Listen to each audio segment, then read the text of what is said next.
मैं आपको बता रही थी अभी, जो हमारे संत गुरु और महापुरुष हुए हैं, जिन्होंने इस देश के खास तौर से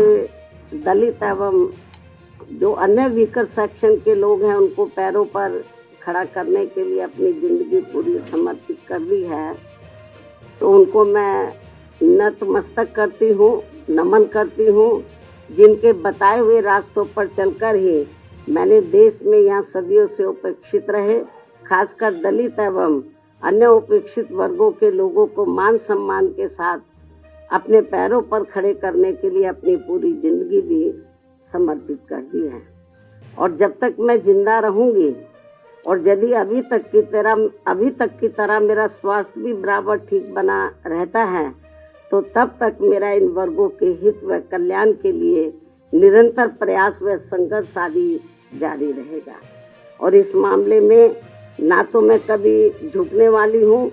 तथा ना ही कभी किसी के दबाव व लालच आदि में आकर अपनी पार्टी की मूवमेंट से पीछे हटने वाली हूँ, जिसके लिए बीएसपी के जन्मदाता एवं संस्थापक मान्यवर श्री कांशीराम जी ने अपनी पूरी जिंदगी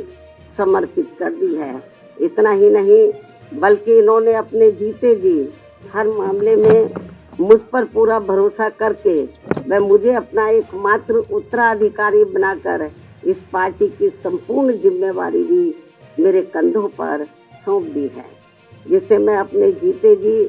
किसी भी कीमत पर पीछे नहीं जाने दूंगी, बशर्ते ईवीएम हमारी मुश्किलें और ज्यादा ना बढ़ाता रहे। ये मैं अपनी पार्टी के लोगों को विश्वास दिलाना चाहती हूँ, लेकिन इसके लिए मैं उनसे पार्टी को हर स्तर पर पूरा सहयोग करने की भी पुरजोर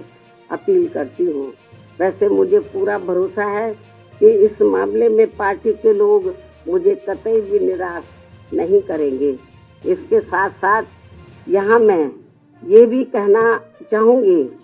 कि पार्टी द्वारा हर वर्ष इनके मूवमेंट को आगे बढ़ाने के लिए विभिन्न स्तर पर जो भी प्रयास किए गए हैं और इस दौरान जो भी उतार चढ़ाव आए हैं तथा विरोधियों द्वारा बीएसपी को कमजोर करने के लिए जो भी षड्यंत्र रचे गए हैं, तो इन सब का पिछले एक वर्ष का पूरा लेखा जोखा मेरी हर वर्ष आज के ही दिन अर्थात मेरे जन्मदिन के मौके पर जारी होने वाली पुस्तक मेरे संघर्ष में जीवन एवं बीएसपी मूवमेंट का सफरनामा में हिंदी व अंग्रेजी में वर्णित कर दिया जाता है, जो फिर ये पुस्तक पार्टी में विशेष कर नए जुड़े लोगों के साथ साथ वर्तमान युवा पीढ़ी व आगे आने वाली पीढ़ी के लिए भी पार्टी व मूवमेंट के हित में उन्हें सही मार्गदर्शन व प्रेरणा आदि देने का ये अति महत्वपूर्ण कार्य करेगी, जिसका 21वें हिंदी व अंग्रेजी संस्करण का मैं विमोचन करूं। लेकिन उससे पहले मैं मीडिया के माध्यम से पार्टी के लोगों को सावधानी के तौर पर यह बताना जरूरी समझती हूं कि देश में पार्टी की मूवमेंट को आगे बढ़ने से रोकने व कमजोर करने के लिए पिछले कुछ वर्षों से यहाँ कांग्रेस, बीजेपी व अन्य जातिवादी पार्टियां आए दिन किस्म किस्म के साम दाम दंड भेद आदि अनेकों हथकंडे इस्तेमाल करती रहती हैं, जिनका सही व समय से मुंह तोड़ जवाब देकर वे हर प्रकार की सावधानी बरतते हुए ही अपनी पार्टी के लोगों को पूरे देश में बीएसपी को हर स्तर पर मजबूत बनाना है। और खासकर आबादी के हिसाब से देश के सबसे बड़े प्रदेश यूपी में फिर से यहाँ अपनी पार्टी बीएसपी को सत्ता में लाना भी बहुत जरूरी है। हालांकि इस संदर्भ में काफी कुछ विस्तार से जानकारी मैंने दिनांक 9 अक्टूबर सन 2025 को बीएसपी के जन्मदाता एवं संस्थापक मान्यवर श्री कांशीराम जी की पुण्यतिथि के मौके पर यहाँ लखनऊ में इनके सम्मान में किए गए यूपी प्रदेश स्तरीय अति विशाल महा आयोजन में दे दी गई है। उन्हें मैं पुनः दोहराना नहीं चाहती हूँ, लेकिन यहाँ यूपी की आम जनता को सजग व सचेत करने के उद्देश्य से ये कहना जरूरी समझती हूँ कि पिछले महीने सन 2025 में उत्तर प्रदेश विधानसभा के हुए शीतकालीन सत्र के दौरान राजधानी लखनऊ में अकेले बीजेपी के ही नहीं बल्कि सपा व कांग्रेस के भी ब्राह्मण समाज के सभी विधायकों तथा सरकार के मंत्री आदि ने भी एक जगह इकट्ठा होकर अपने ब्राह्मण समाज की वर्तमान बीजेपी की सरकार में भी हर स्तर पर हो रही उपेक्षा तथा इन पर आए दिन हो रही जुर्म जाति आदि को भी लेकर काफी चिंता व्यक्त की गई है और ये स्वाभाविक भी है। जबकि यूपी में हमारी पार्टी ने पिछले कई हुए विधानसभा चुनाव में टिकट देने व सरकार बनने पर अन्य वर्गों की तरह ब्राह्मण समाज को भी हर स्तर पर उचित भागीदारी दी है। साथ ही इनके ऊपर किसी भी प्रकार से कोई भी अन्याय अत्याचार आदि नहीं होने दिया है, जिसे ध्यान में रखकर अब यहाँ ब्राह्मण समाज को भी कांग्रेस, बीजेपी व सपा आदि इन पार्टियों के किसी भी बहकावे में नहीं आना चाहिए। वैसे भी अब ब्राह्मण समाज को किसी का भी चोखा बाटी आदि नहीं चाहिए और न ही वे किसी की धमकी से भी डरने वाले हैं, बल्कि उन्हें हर स्तर पर पूरा मान सम्मान व उचित प्रतिनिधित्व तथा रोटी रोजी के भी साधन चाहिए।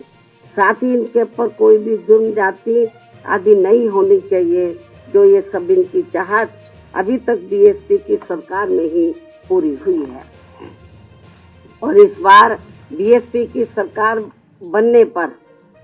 फिर से इनकी ये सब चाहत जरूर पूरी की जाएगी। इनके साथ साथ क्षत्रिय व वैश्य समाज आदि के भी हित व कल्याण का तथा इनकी सुरक्षा आदि का भी हर मामले में पूरा ध्यान रखा गया है और आगे भी रखा जाएगा। वैसे भी हमारी पार्टी की रही सरकार ने हमेशा यहाँ सर्व समाज के हित व कल्याण का हर मामले में वे हर स्तर पर पूरा ध्यान रखा है। खासकर जाट समाज जो ज्यादातर खेती किसानी का कार्य करता है, उनकी खेती करने के लिए खाद्य सहित अन्य सभी सुविधाओं की समय से उचित व्यवस्था की है। साथ ही गन्ना किसानों को तो काफी बढ़ाकर दाम दिया है। इनकी अन्य फसलों का भी उन्हें उचित दाम दिया है और अब सरकार बनने पर और अब आगे सरकार बनने पर इनका इसी प्रकार आगे भी जरूर पूरा ध्यान रखा जाएगा। इसके साथ साथ जाट समाज के शिक्षित बेरोजगार युवाओं को भी सभी विभागों में व खासकर पुलिस भर्ती में बिना कोई रिश्वत के उन्हें काफी सरकारी नौकरी भी दी है। अन्य वर्गों की तरह इनके ऊपर भी कोई जुल्म जाति आदि नहीं होने दी गई है। राजनीति में भी इनको उचित भागीदारी दी है और अब इनको भी अपने हित व कल्याण में बीएसपी से जुड़कर अपनी पार्टी बीएसपी की ही सरकार बनाना बहुत जरूरी है। इतना ही नहीं बल्कि यहाँ दलितों, पिछड़ों, मुस्लिम व अन्य धार्मिक अल्पसंख्यक समाज के लोगों के हितों का तो बीएसपी की रही सरकार में हर स्तर पर इनका प्राथमिकता के आधार पर विशेष ध्यान रखा गया है और इनके ऊपर कोई भी अन्याय अत्याचार आदि नहीं होने दिया है। आगे भी इन वर्गों का विशेष ध्यान रखा जाएगा। इसके अलावा हमारी रही सरकार ने, हमारी पार्टी की रही सरकार ने किसी के भी मंदिर, मस्जिद व चर्च आदि को भी कोई क्षति नहीं पहुंचने दी है। इस प्रकार से हमारी पार्टी की रही सरकार ने यूपी की आम जनता को हर मामले में व हर स्तर पर काफी बेहतरीन सरकार दी है। हालांकि प्रदेश की आम जनता ने यहाँ कांग्रेस, बीजेपी व सपा आदि का भी शासनकाल देखा है और खासकर सपा के शासनकाल में तो यहाँ अधिकांश गुंडों, बदमाशों, माफियाओं व भ्रष्ट लोगों का ही राज चलता रहा है, जिसमें इनके खुद के समाज को छोड़कर अधिकांश अन्य सभी वर्गों का शोषण होता रहा है।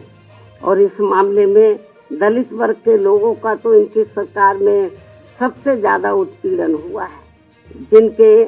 समाज के बीएसपी की प्रमुख नेता को भी सपा से अलग होने पर जब गठबंधन की सरकार थी तो सपा से अलग होने पर दिनांक 2 जून सन 1995 को यूपी के लखनऊ सरकारी गेस्ट हाउस में मेरे ठहरने के दौरान वहां सरकारी मशीनरी की मदद से सपा के कई हजार गुंडों व बदमाशों आदि ने जो उस दिन मेरे ऊपर जानलेवा हमला करने का पूरा प्रयास किया है, ये सब भी किसी से छिपा नहीं है। इसके अलावा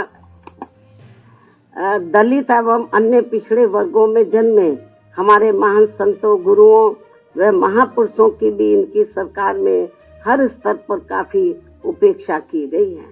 संसद में दलितों के पदोन्नति में आरक्षण से संबंधित लाए गए बिल को भी सपा के सांसदों द्वारा फाड़ दिया गया था। मान्यवर श्री कांशीराम जी के देहांत होने पर इनकी सरकार द्वारा इनके सम्मान में एक दिन का भी राजकीय शोक घोषित नहीं किया गया था। पिछड़े वर्गों का भी आरक्षण संबंधी ज्यादातर लाभ इनकी सरकार में केवल इनका खुद का अपना समाज ही उठाता रहा है।